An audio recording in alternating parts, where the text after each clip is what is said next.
Hola, Sifu Ángel, del Instituto Shaolin Muanam. Continuando con el primero de los 5 pasos para obtener los máximos resultados de tu práctica o entrenamiento. Hablaremos de cómo tener una comprensión de la filosofía, alcance y profundidad del arte puede servirte de mapa o guía en tu entrenamiento. Además, dónde y cómo puedes encontrar esta información.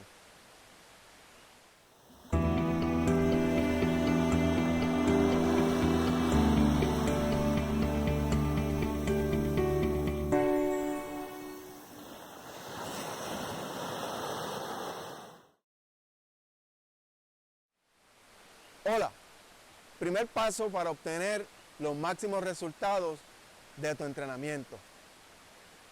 Filosofía, alcance y profundidad. Comprender la filosofía, el alcance y la profundidad de tu arte elegido es el primer paso esencial si deseas un buen resultado. Tal comprensión actúa como un mapa.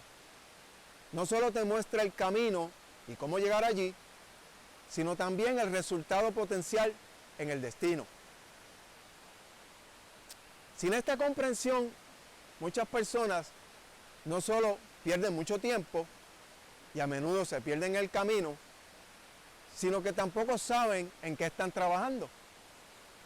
Si entienden, por ejemplo, que practicar Qigong o Tai Chi Chuan en realidad significa trabajar en el flujo de energía o entrenar para la eficiencia del combate, mucho menos personas habrían perdido su tiempo en ejercicios que, en el mejor de los casos, son gimnasia o baile.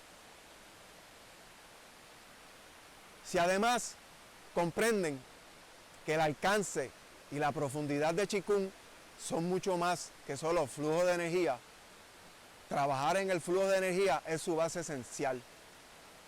Y que el alcance y la profundidad de un gran Kung Fu, como Shaolin Kung Fu y Tai Chi Chuan, no son solo la eficacia del combate, aunque la eficiencia del combate es el punto de partida básico.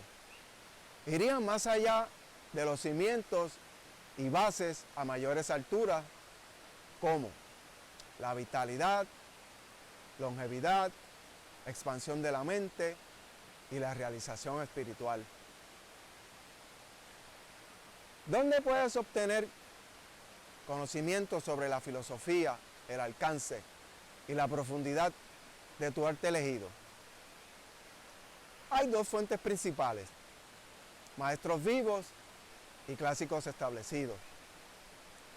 Obviamente, si lo escuchas de un erudito autodenominado que no ha experimentado lo que dice, o lo lees de un libro que simplemente repite clichés, es poco probable que te beneficies mucho.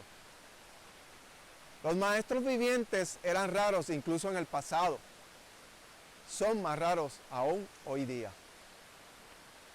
Si eres tan afortunado de conocer a uno, trátalo con respeto, como tratarías un tesoro viviente. Mostrar respeto al maestro sugiere lo mínimo que se debe hacer al encontrarse con un tesoro viviente.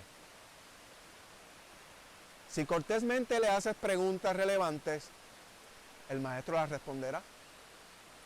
Si te da excusas como si las respuestas fueran demasiado complicadas para que tú las comprendas, o como si involucraran secretos que no deberías saber, a menos que realmente sean secretos, que no son frecuentes en las preguntas generales, se justifica que sospeches si es un verdadero maestro.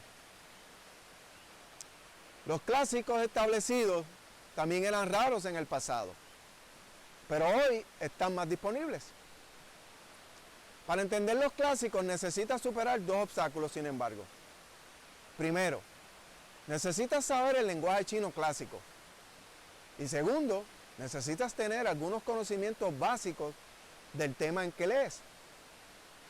La mayoría de las personas, especialmente en Occidente, no tienen ninguna de estas 2 condiciones. Entonces, su alternativa son los libros modernos fácilmente de leer, claramente escritos y bien ilustrados por maestros en ejercicio. Por lo tanto, al elegir un libro para su lectura, debes decidir sobre los siguientes 3 factores. 1. Si el libro es aburrido o interesante. 2. Si está escrito en jerga o lenguaje simple. Y 3. Si el autor y el material son auténticos. En el próximo video continuaremos la discusión con el segundo paso para obtener los máximos resultados de tu entrenamiento. Hasta pronto.